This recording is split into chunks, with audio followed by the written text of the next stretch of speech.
Question 11 ये कहता है Bhaichung's father is 26 years younger than Bhaichung's grandfather and 29 years older than Baichung.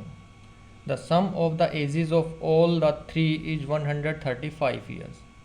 What is the age of each one of them. ये कहता है कि जो बाईचुंग्स का फादर है वो बाईचुंग्स के ग्रैंडफादर से 26 ईयर यंगर है. यंगर का मतलब छोटा है. And 29 years older than Baichung, और बाईचुंग से 29 ईयर्स ओल्डर. ओल्डर का मतलब बड़ा है.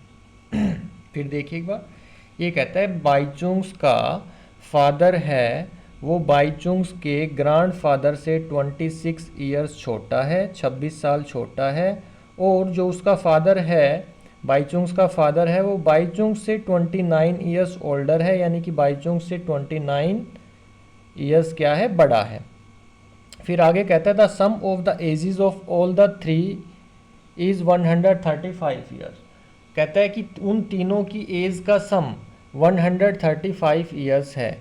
What is the age of each one of them. तो कहता है आपने प्रत्येक की एज बतानी है कि बाईचुंग कितने साल का है, उसके फादर कितने साल के हैं, और उसके ग्रैंडफादर यानी कि उसके दादाजी कितने साल के हैं. ये है क्वेश्चन. तो क्वेश्चन बहुत ही सिंपल है. क्वेश्चन समझ में आ गया होगा. अब देखिए, अब तुम इसका एक ऐसा ही डायग्राम बना लोगे. कैसे बनाओगे, मान लो ये है बाईचुंग, बी से लिख लिया. ये है उसके फादर, एफ से लिख दिया. ये है उसके ग्रैंडफादर, जी से लिख दिया. ठीक है. अब आप क्या करोगे, आप मान लेते हो आपको नहीं पता कौन कितने साल का है, तो आप ये कर लोगे कि बाईचुंग, आप मान लो बाईचुंग है एक्स ईयर्स ओल्ड. बाईचुंग्स की एज आप मान लो एक्स. तो बाईचुंग की एज एक्स है, तो क्वेश्चन में दे रखा है कि बाईचुंग का जो फादर है वो बाईचुंग से 29 ईयर्स ओल्डर है. तो उसके फादर की एज क्या हो जाएगी, उसके फादर की एज हो जाएगी एक्स प्लस 29. सिंपल. और फिर क्वेश्चन में ये भी बता रखा है कि जो उसके ग्रैंडफादर है वो उसके फादर से, यानी कि जो उसका फादर है उसके ग्रैंडफादर से 26 ईयर्स यंगर है.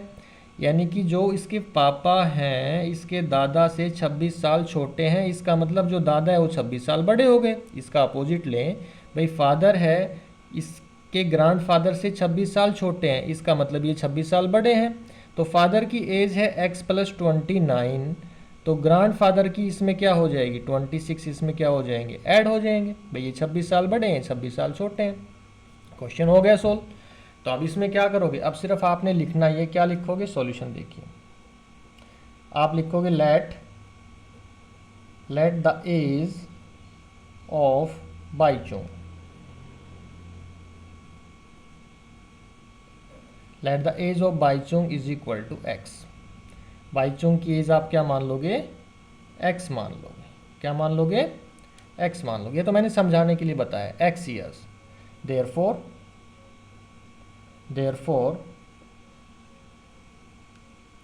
एज ऑफ हिज फादर, उसके फादर की एज क्या हो जाएगी, बाईचुंग एक्स का है तो फादर की एज क्या हो जाएगी, x plus 29 years. And age of his grandfather. Grandfather की एज क्या हो जाएगी, x प्लस 29 प्लस 26. तो x प्लस 29 प्लस 26 ये कितना हो जाएगा, x प्लस ये हो जाएगा 20 और 20 तो हो गए 40, और 9 और 6 हो गए 15. तो ये कितनी हो जाएगी 55, x प्लस 55. 29 और 26 को ऐड कर दिया, 20 और 20 40, और 9 और 6 15, यानी कि 55 हो गया. अब क्या करेंगे, अब हम लिखेंगे the sum of the ages of all of these. अब हम लिखेंगे द सम ऑफ, अब या आप ऐसे कर दो डायरेक्ट कि अकॉर्डिंग टू क्वेश्चन. अब लिखोगे आप according to question. According to question में क्या करोगे, इन तीनों की एज का सम, यानी कि बाईचुंग की एज क्या है, एक्स है, फिर फादर की एज क्या है, एक्स प्लस 29 है, और ग्रैंडफादर की एज है x प्लस 55। इन तीनों का सम क्वेश्चन में दे रखा है कितना है 135।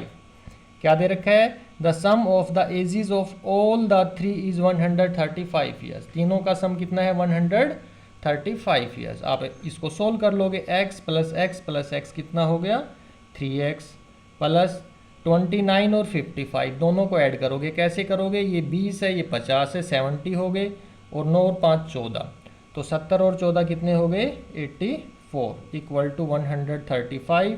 अब यहाँ से आपका 3x आ जाएगा। 3x आपका क्या आ जाएगा 135 माइनस 84 तो आपका 3x आ जाएगा 135 में से 84 जब आप माइनस करोगे तो ये आएगा आपका 51। कैसे 5 माइनस 4 1 और 13 माइनस 8 5 51 आ गया। यहाँ से आप x निकाल लोगे x क्या आएगा आपका 51/3 यानी कि कैंसिल करोगे तो 17 आएगा। 17 की टेबल पे 3 से करोगे तो 17 पे कैंसिल हो जाएगा। 17 3 जा 51 होता है। x की वैल्यू आ गई तो हमारा क्वेश्चन क्या हो गया सोल्व हो गया। x की वैल्यू आप क्या कर दोगे यहाँ पे put therefore age of Baichung is equal to 17 years. Age of his father, father की एज क्या हो जाएगी फादर की एज हो जाएगी यहाँ पे 17 की वैल्यू पुट कर दोगे यानी कि 17 प्लस 29 ये आपका आ जाएगा 46 years. And age of his grandfather,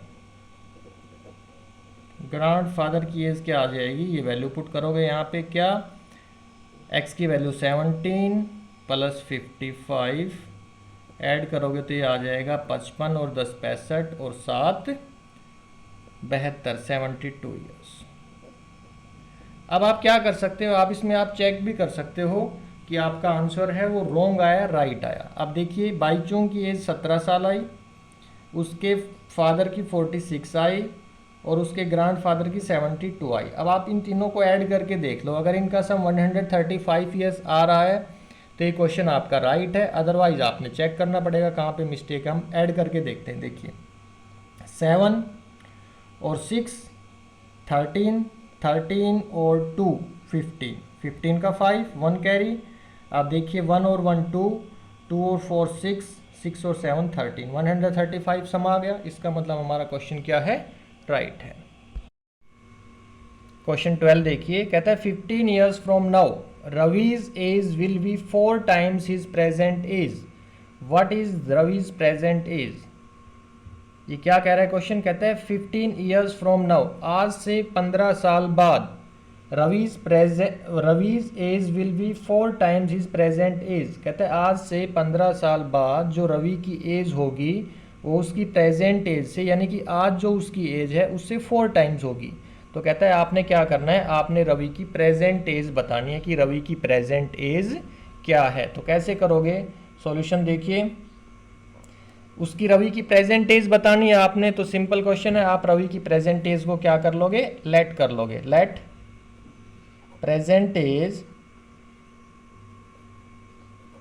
of Ravi is equal to x.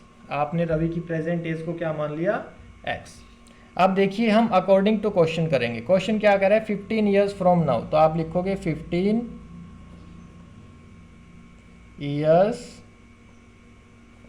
From now आज से 15 साल बाद age of Ravi, age of Ravi, Ravi की एज क्या होगी आज से 15 साल बाद। आज उसकी एज x है तो 15 साल बाद कितनी हो जाएगी x में 15 क्या हो जाएगा ऐड तो क्या आ जाएगी x प्लस 15। 15 ईयर्स के बाद उसकी एज होगी x प्लस 15। अब हम क्या करते हैं अब ये कह रहा है कि 15 ईयर्स 15 साल के बाद जो उसकी एज होगी यानी कि x प्लस 15 ये उसकी प्रेजेंट एज से x से कितनी है 4 टाइम्स है। तो अकॉर्डिंग टू क्वेश्चन में क्या हो जाएगा उसकी 15 साल के बाद जो एज आई वो आई x प्लस 15। ये x प्लस 15 है ये उसकी प्रेजेंट एज के इक्वल है x के इक्वल है नहीं है क्या है ये 4 टाइम्स है। दोनों इक्वल कब होंगी जब आप प्रेजेंट एज को किससे मल्टीप्लाई कर दोगे 4 से। तो यहाँ से क्या आ जाएगा, यहाँ से आ जाएगा x plus 15 equal to x multiply 4 क्या आ जाएगा 4x। और आप इसको ऐसे भी लिख सकते हैं कि 4x को आप पहले लिखें और लेफ्ट वाला जो पार्ट है उसको बाद में लिख दो, x प्लस 15 ऐसे भी लिख सकते हो, दोनों पार्ट इक्वल है, आगे पीछे कैसे भी लिख सकते हो।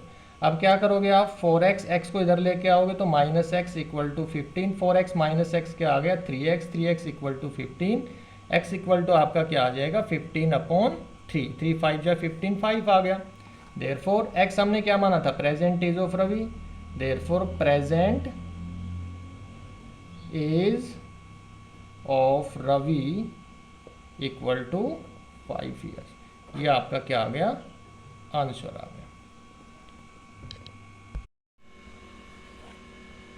Question 13, a rational number is such that when you multiply it by 5/2 and add 2/3 the product you get -7/12, what is the number।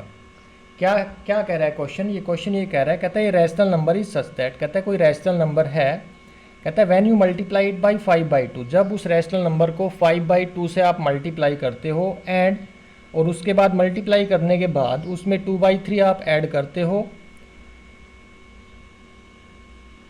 You get -7/12। तो आपको क्या आंसर मिलता है, आपको आंसर मिलता है -7/12 मिलता है। कहता है व्हाट इज़ द नंबर, तो वो नंबर क्या है वो आपने क्या करना है फाइंड आउट करना है। तो सॉल्यूशन कैसे करोगे, आप नंबर को मान लोगे, let the number equal to x, number को आपने क्या मान लिया, x मान लिया। अब क्या करोगे आप, अब आप करोगे अकॉर्डिंग टू क्वेश्चन। क्वेश्चन क्या कह रहा है कि जो रैशनल नंबर है, रैशनल नंबर आपने माना x, जब आप उसको 5/2 से मल्टीप्लाई करते हैं तो इसको आप 5/2 से मल्टीप्लाई कर दो, प्रोडक्ट ये आ गई।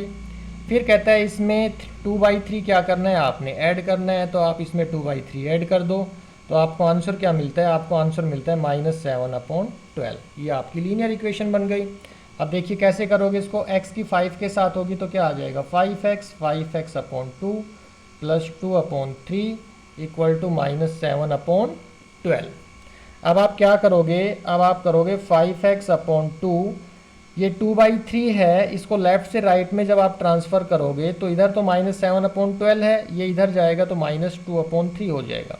अब आप क्या करोगे, अब आप एलसीएम लेके इसको क्या कर लोगे, सोल्व करोगे। तो कैसे सोल्व करोगे, देखिए एलसीएम आपका 12 आ गया, तो यहाँ से तो -7 आ गया, -3 4 जा 12, 4 2 जा 8, ये आ गया आपका -15/12। तो आपका आ गया 5x/2, ये आ गया आपका -15/12 आ गया। 5x कितना आएगा, 5x आपका आएगा -15/12, 2 इधर डिवाइड में है तो इधर किस में चला जाएगा, मल्टीप्लाई में चला जाएगा।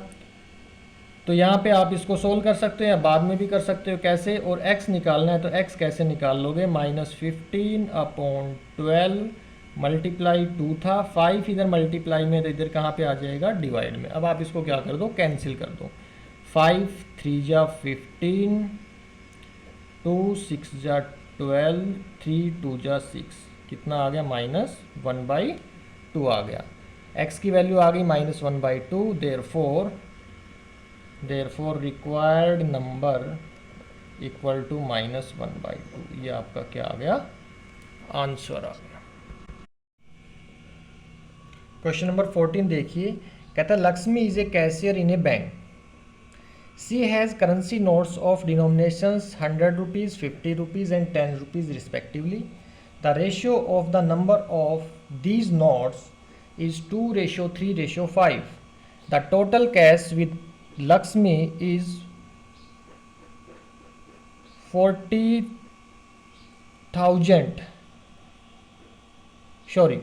lakh. The total cash with Lakshmi is 4 lakh. How many notes of each denomination does she have? तो कहता है प्रत्येक प्रकार के उसके पास कितने कितने नोट हैं। क्वेश्चन देखिए, ये कहता है लक्ष्मी है, वो कैशियर है किसी बैंक में, उसके पास 100 रुपये के नोट हैं, 50 रुपये के नोट हैं, 10 रुपये के नोट हैं। और इनका रेशो दे रखा है 2:3:5, यानी कि अगर उसके पास 100 रुपये के 2 नोट हैं तो 50 रुपये के 3 हैं और 10 रुपये के 5 हैं। ये रेशियो है, रेशियो हमेशा सिंपलेस्ट फॉर्म में होता है, तो ये एक्चुअल नहीं है, ये सिंपलेस्ट फॉर्म में दे रखा है। ठीक है, आगे कहता है the total cash with Lakshmi is 4 lakh, और जो टोटल कैश है लक्ष्मी के पास वो है 4 लाख रुपीज़। तो कहता है how many notes of each denomination does she have, तो कहता है प्रत्येक प्रकार के नोट लक्ष्मी के पास कितने हैं, यानी कि उसके पास 100 रुपये के कितने नोट हैं, 50 रुपये के कितने नोट हैं और 10 रुपये के कितने नोट हैं। ये क्वेश्चन है। क्वेश्चन तुम्हारे समझ में आ गया होगा। आप देखिए सॉल्यूशन करते हैं। क्वेश्चन समझ में आ गया तो क्वेश्चन बहुत ही सिंपल है। अब मेरे को नहीं पता कि लक्ष्मी के पास 100 रुपये के कितने नोट है, लेकिन रेशियो दे रखा है कि 2, 3 और 5 के रेशियो में है, तो मैं मान लेता हूँ कि उसके पास जो 100 रुपये के हैं वो कितने नोट्स हैं। मैं मान लेता हूँ let 100 rupees notes be, 2 ratio दे रखा है 2x, इसको मैं 2x मान लेता हूँ। लेट 50 रुपीज़ नोट्स 50 रुपये के 3x मान लेता हूँ, और मैं मान लेता हूँ लेट 10 रुपीज़ नोट्स भी 5x। मैंने ये मान लिया कि उसके पास 100 रुपये के नोट्स हैं वो 2x हैं, 50 रुपये के हैं वो 3x है, और 10 रुपये के हैं वो 5x है। मैंने क्यों माना, क्योंकि उनका रेशियो दे रखा है 2, 3, 5 का, तो एक्चुअल क्वांटिटी नहीं है।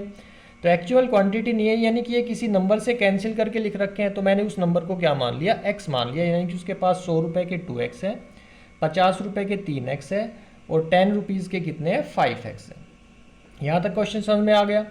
अब आगे देखिए, जब उसके पास 100 रुपये के 100 रुपीज़ के नोट्स 2x है तो टोटल मनी कितना बना। जैसे मैं तुम्हें एक एग्जांपल देके बताता हूँ। मान लो उसके पास 100 रुपीज़ के 5 नोट्स है तो उसके पास कितने पैसे बने, 500 रुपीज़ बन गए। आपने क्या किया, अगर 5 नोट है तो 100 की 5 से मल्टीप्लाई कर दो, टोटल मनी आ गया। ऐसे ही 50 रुपीज़ के 3x है तो इनकी मल्टीप्लाई कर दोगे, टोटल मनी आ जाएगा। ऐसे ही 10x के 5x रुपीज़ है तो आप इनकी मल्टीप्लाई कर दोगे, टोटल मनी आ जाएगा। और इन तीनों को आप ऐड कर दोगे तो किसके इक्वल आएगा, टोटल मनी के इक्वल आ जाएगा, और आपका क्वेश्चन क्या हो जाएगा, सॉल्व हो जाएगा। अब देखिए अब आप कैसे करोगे अब आप करोगे according to question. According to question में कैसे करोगे, देखो 100 रुपीज़ के नोट से 2x, तो टोटल रुपए कितने हुए उसके पास, 100 मल्टीप्लाई 2x, प्लस 50 रुपए के नोट से 3x तो 50 मल्टीप्लाई 3x, ये टोटल रुपीज़ बने। और 10 रुपीज़ के नोट से 5x तो 10 मल्टीप्लाई 5x, ये टोटल रुपीज़ बने। और इन सभी का सम किसके इक्वल आएगा, 4 लाख के इक्वल आएगा। इन सभी का सम किसके इक्वल आएगा, 4 लाख के इक्वल आएगा, तो इक्वल टू 4 लाख। अब आप इसको सोल्व कर लोगे, 100 मल्टीप्लाई 2x कितना आ जाएगा, 200x, प्लस ये आ जाएगा आपका 150, ये आएगा आपका 150x, प्लस ये आएगा आपका 50x इक्वल टू 4 लाख। अब आप इनको ऐड करोगे तो 150, 50, 200, 200, 400, ये आपका आ गया 400x इक्वल टू 4 लाख। यहाँ से आप x की वैल्यू निकाल दोगे, 4 लाख अपॉन 400, 10 से 10 कैंसिल, 10 से 10 कैंसिल, 4 से कैंसिल करोगे तो 4 1 जा 4, पीछे 0 कितनी बची 3, देयरफॉर x इक्वल टू कितना आ गया 1000।